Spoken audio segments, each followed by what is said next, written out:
Assalamualaikum warahmatullahi wabarakatuh. Perkenalkan nama saya Adnan Faisal Aur dari kelas 6 64 6A37 dengan NIM 64220378. Di sini saya akan memperkenalkan di sini saya akan mempresentasikan makalah tentang pengaruh kuantitatif pelayanan dan fasilitas terhadap kepuasan pengguna Jaklingko.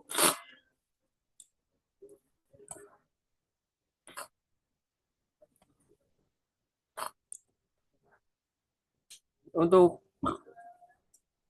Untuk fenomena penelitian di sini Jaklingko adalah transportasi umum terbaru yang dimana berawal dari konsep angkot sederhana yang berfasilitas demi menunjang kenyamanan penumpang. Namun selama Jaklingko beroperasi, masih banyak kekurangan baik dari segi peraturan yang dibuat masih suka dilanggar oleh sopir, jadwal terlambat, fasilitas yang kurang memadai.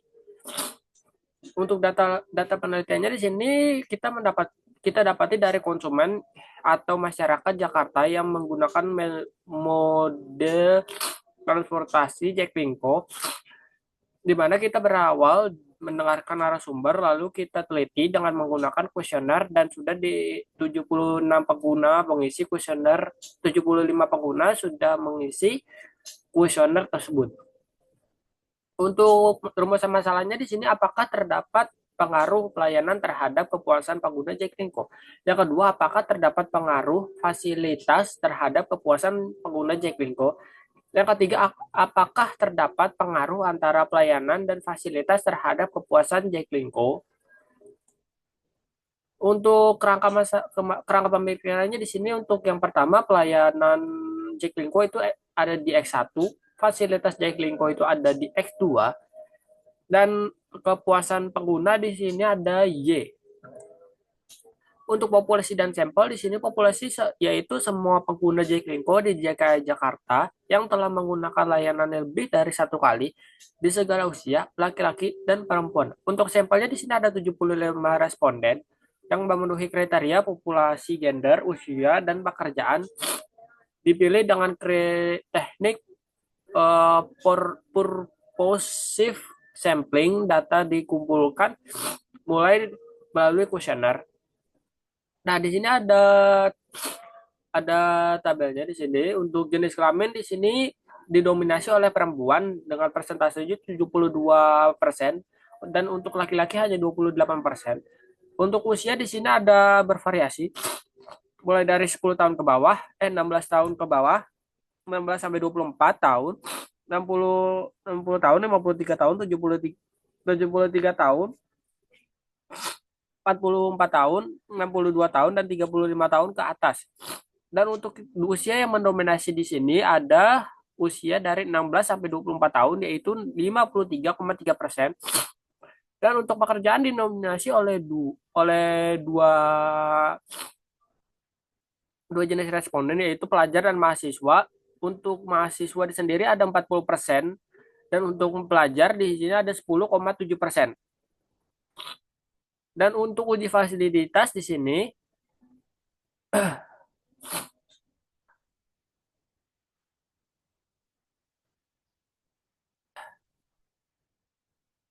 untuk uji validitas di sini karena ada dengan rumus yaitu responden dikurangin 2 karena responden kami ada 75 dikurangin 2 berarti 73 sehingga hasil yang kami dapat dari tabel R itu adalah 0,2272. Cara untuk mengetahui uji validitasnya kita bisa menggunakan aplikasi SPSS. Sebentar, SPSS. Nah, di sini kita cara untuk mengetahui uji validitasnya tuh kita pergi ke analyze, correlate, analyze dulu, kemudian ke bagian correlate, kemudian ke bagian behavior. Nah, kemudian kita pindahkan semua itemnya yang ada di kiri, semua kita pindahkan ke kanan. Kemudian kita oke.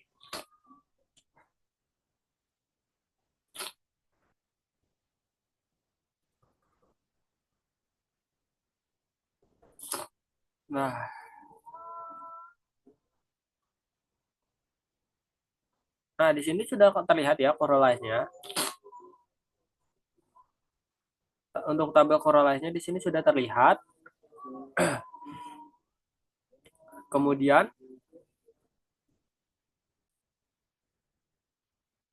dan dapat dilihat di sini dari tabel correlation untuk tabel total XY di sini bisa terlihat ada dua bintang di sini yang berarti dinyatakan valid untuk correlation-nya.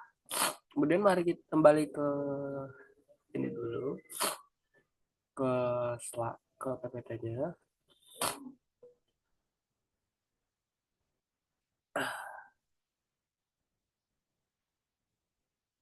Nah, untuk uji reliability. Nah, untuk uji validitas, hasil uji validitas dapat dilihat dari kolom variabel X1 dan Y pada nilai percent correlation menunjukkan bahwa nilai rendah dari R tabel yaitu 0,2272 dapat dilihat dari tabel R. Dari nilai percent correlation tersebut dapat disimpulkan bahwa item pertanyaan yang diajukan di kuesioner dinyatakan valid.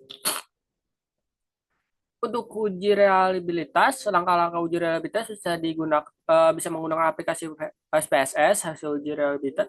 Mari kalau gitu mari kita ke SPSS. Nah, di sini untuk mendapatkan uji reliabilitasnya untuk cari untuk mengetahui tabel reliabilitas kita pergi ke analyze ke bagian scale kemudian ke reliability analyze.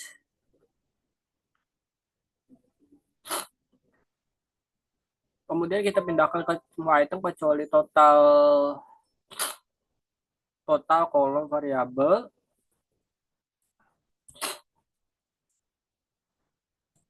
Mana ini? Soal ini. Pindahkan ke kanan.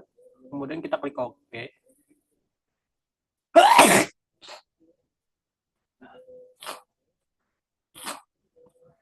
Kemudian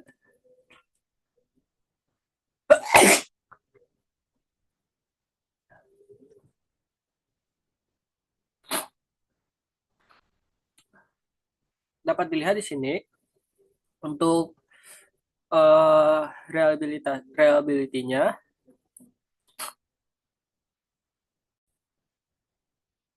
Di sini untuk tabel reliability-nya sudah keluar ya. Uh, nah, di sini untuk all prosesnya kemudian kita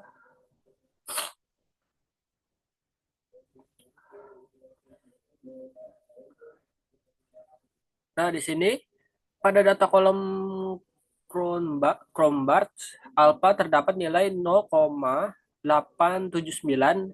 Nilai ini lebih besar daripada 0,60. Berdasarkan hasil tersebut, dapat disimpulkan bahwa instrumen penelitian dinyatakan reliable. Untuk uji korelasi, R-tabel, hipotesis pertama, kita bisa kalau untuk uji korelasi kita bisa menggunakan aplikasi SPSS.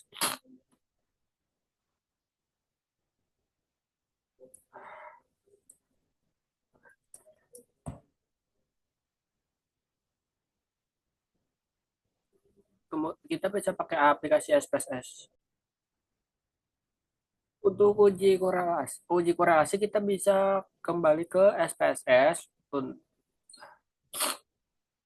Di sini kita pergi ke analyze, kemudian ke correlate, kemudian ke bagian behavior lagi. Pindahkan kita pindahin semua total ujinya ke kolom variabel.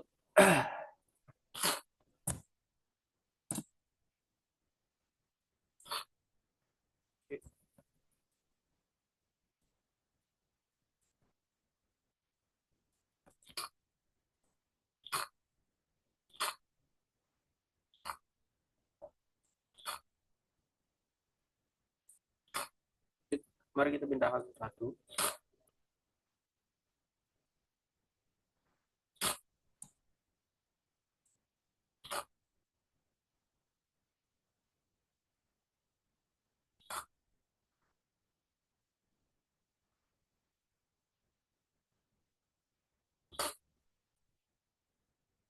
Nah, di sini sudah dimasukkan ya total X1, X2, dan Y-nya. Kemudian kita klik OK. Nah, di sini sudah muncul tabel correlation-nya. Kemudian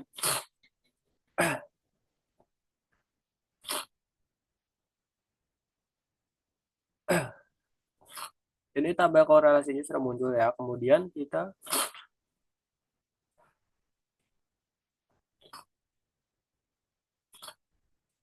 untuk uji di sini kita pakai R tabel. Hipotesis pertama yaitu 0,804 lebih besar daripada 0,2272.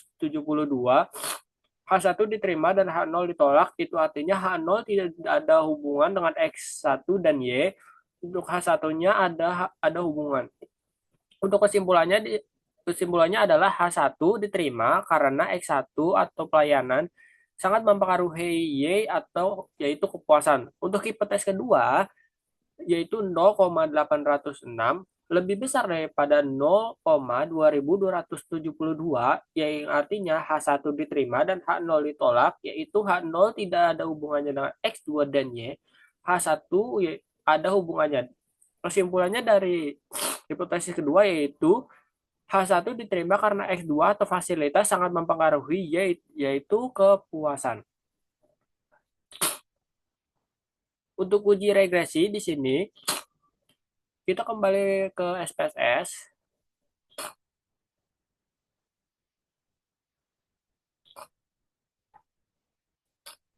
Kemudian untuk menguji uji regresi untuk pertama kita pergi ke analyze, ke bagian regression, kemudian kita pergi ke bagian linear. Nah, di sini kita pindahin total y-nya dulu ke bagian kolom ke bagian dependent, dan untuk X1 dan X2-nya kita pindahkan ke independent.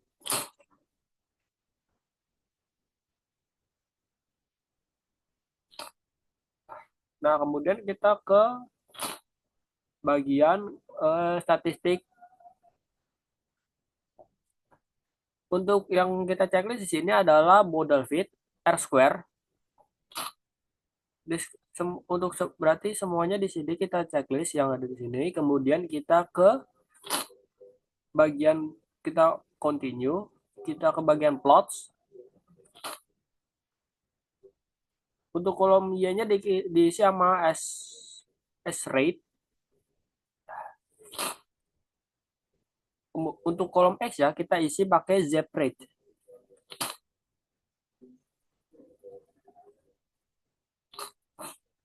Nah, kemudian kita continue. Untuk position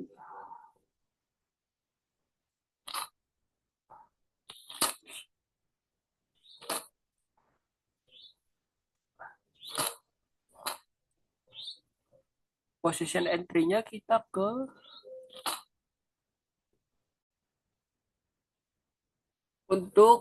posisi entry-nya kita pergi ke option. Nah, untuk entry-nya sudah benar ya, yaitu 5. Kemudian kita continue.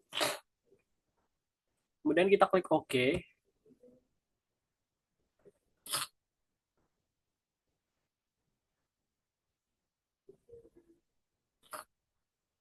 Nah, di sini sudah muncul ya untuk regresinya.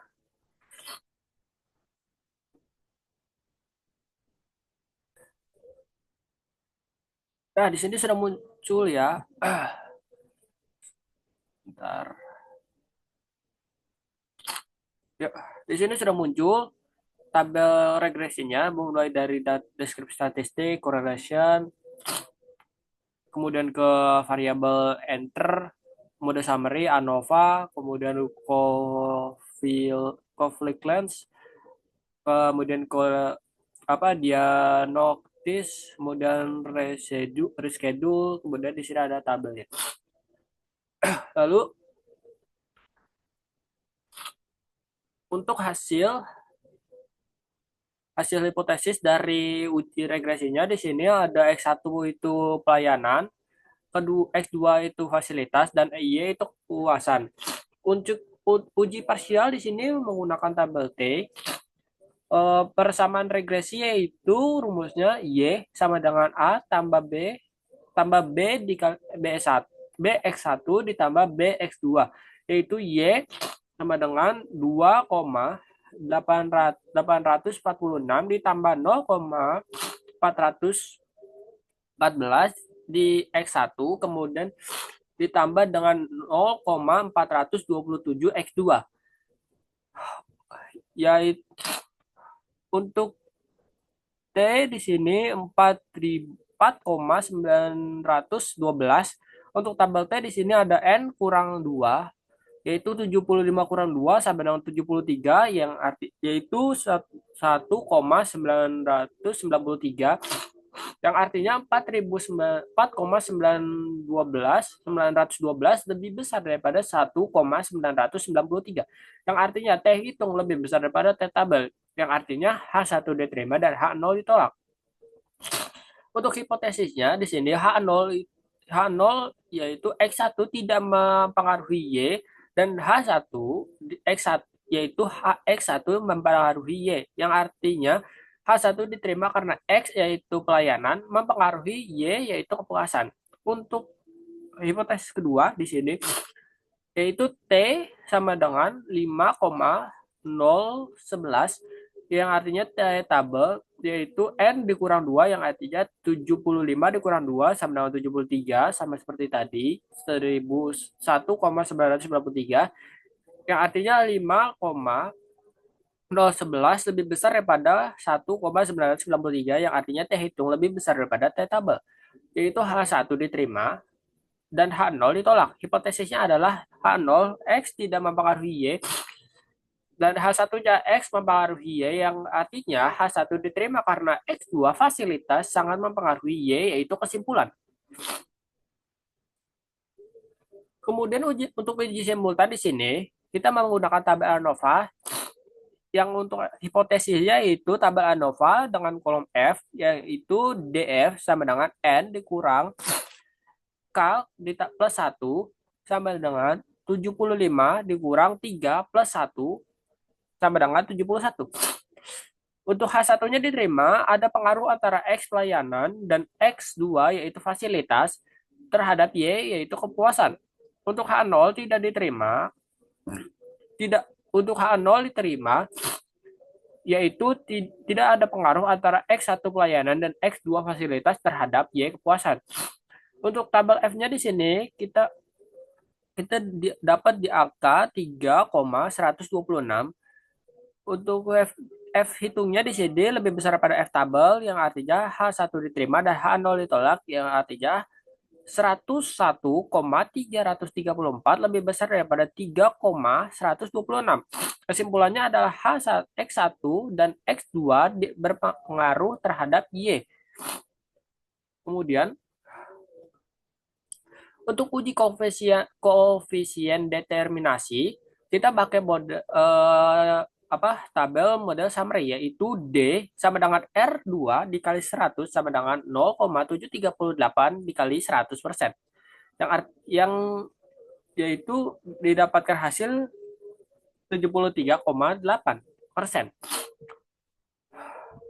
Untuk kesimpulannya di sini yang pertama, terdapat pengaruh signifikan antara kualitas pelayanan terhadap kepuasan pengguna Jaklingko. Hasil uji regresi menunjukkan bahwa pengaruh antara variabel pelayanan X1 dan kepuasan yaitu Y sangat signifikan. Yang kedua, terdapat pengaruh signifikan antara fasilitas terhadap kepuasan pengguna Jaklingko. Hasil uji regresi antara variabel fasilitas X2 dan kepuasan Y juga menunjukkan pengaruh yang signifikan. Dan untuk yang terakhir, terdapat pengaruh antara X1 pelayanan dan X2 fasilitas terhadap kesimpulan Y. Demikian cukup sekian pemaparan dan penjelasan dari saya mengenai pengaruh kualitas pelayanan Jaklingko apabila ada kesalahan dalam penyebutan kata mohon dimaafkan. Terima kasih. Wassalamualaikum warahmatullahi wabarakatuh.